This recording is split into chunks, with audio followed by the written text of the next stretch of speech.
मोदी को पीएम पद से हटाने की तैयारी शुरू हो गई है। भाजपा में ही दो फाड़ हो गया।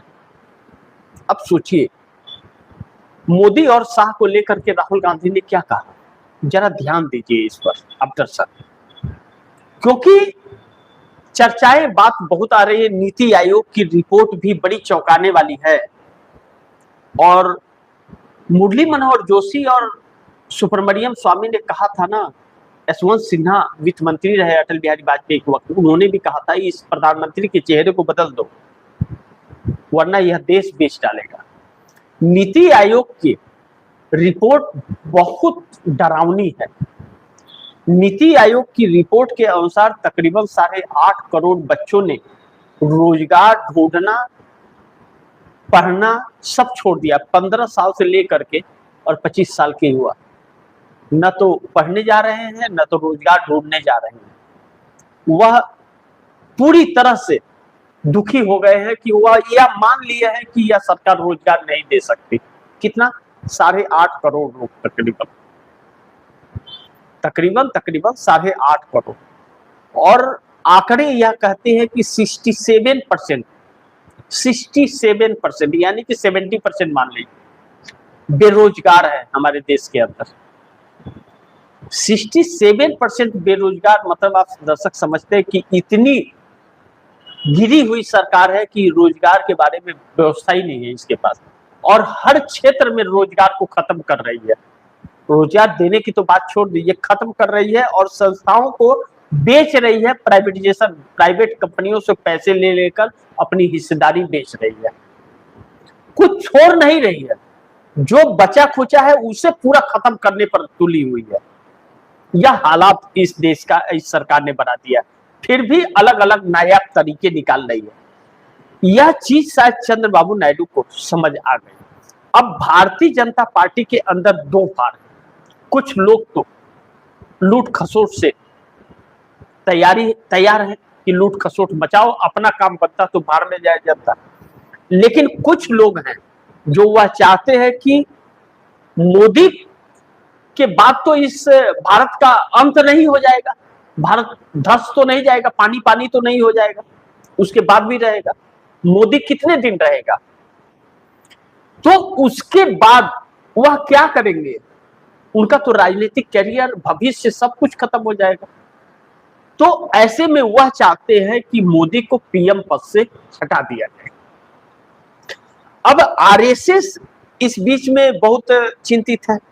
आरएसएस मोदी और शाह से सब कुछ तो मलाई खाया, दौलत भी बनाया 12 सालों में, सब कुछ ठीक रहा। लेकिन अब आरएसएस के खिलाफ इस देश का युवा और महिला हो गए। तो आरएसएस के अंदर महिलाओं की तो एंट्री नहीं है, लेकिन आरएसएस के अंदर युवाओं की एंट्री है, जेन जी की। यह पीढ़ी, दो पीढ़ी जो है, जेन अल्फा और जेन जी, इसको आरएसएस का पूरा इतिहास इस 1 से 2 महीने के अंदर हो गया, पता चल गया।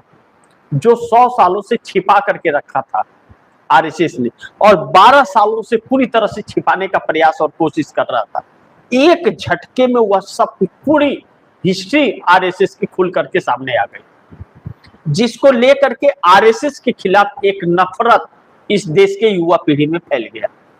अब जेन अल्फा और जेन जी दोनों जब खिलाफ हो गए तो फिर सरकार के लिए एक बड़ी संकट आरएसएस के लिए हो गया, और आरएसएस का शिक्षा पर पूरा कब्जा है, यह बात भी युवाओं को पता चल गया, जिसके वजह से सब कुछ गड़बड़झाला हो रहा है। और नरेंद्र मोदी सरकार देश का एक एक हिस्सा बेचती जा रही है। इस बात से अब जो भारतीय जनता पार्टी के अंदर का दो फाड़ है, वह यह समझ गया कि पूरी तरह से अंत भाजपा और आरएसएस दोनों का मोदी शाह की वजह से हो रहा है। इसलिए मोदी और शाह को हटा दिया जाए, कम से कम आगे जा करके कुछ उम्मीद तो रहेगी नेतागिरी की, नहीं तो वह भी खत्म हो जाएगा। तो ऐसे में एक तैयारी नजर आ रही है। इसके तहत देवेंद्र, आरएसएस चाहता है कि देवेंद्र फडणवीस को मोदी का तोड़ और अमित शाह का तोड़ कैसे निकाल रहा है आरएसएस, ध्यान दीजिएगा। आरएसएस देवेंद्र फडणवीस जो महाराष्ट्र के सीएम है, उनको भारतीय जनता पार्टी के पार्लियामेंट्री बोर्ड में रखने पर मोदी शाह पर दबाव बनाना शुरू कर दिया है। तो अमित शाह का यह कहना है कि तब एक क्यों 4 सीएम को रखा जाए। देवेंद्र फडणवीस को अगर रखते हैं तो हेमंत बिस्वा शर्मा को भी रखें। हेमंत बिस्वा शर्मा के साथ साथ